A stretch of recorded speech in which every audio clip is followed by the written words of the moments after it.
semi-finals week, we have our best player of the game from Team Gold Eagle, Arvin Tapang. Arvin Tapang achieved 9 points, 11 rebounds, 5 assists, 2 steals, and 2 blocks. So kuya, anong pakiramdam nyo ngayon dahil makakapasok kayo sa finals and natalo nyo pa po yung defending champion? Ayun, masaya kasi nakarating ulit kami ng championship. Sinunod lang namin yung turo ni Coach Marvin. Nag-focus lang, pinokosa na lang namin yung laro.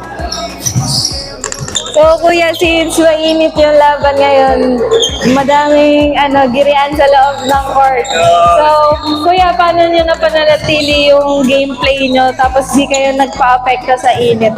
Ayun nga, gaya ng sabi ko kanina, pinokosa na lang namin laro. Hindi na kami nagpadala sa kung pangit man yung hotdog, kung maganda.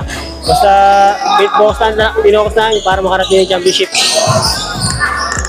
So lastly po kuya, sino po ulit yung gusto nyong pasalamatan and yung naging inspiration nyo this game since nakapasok po kayo sa finals?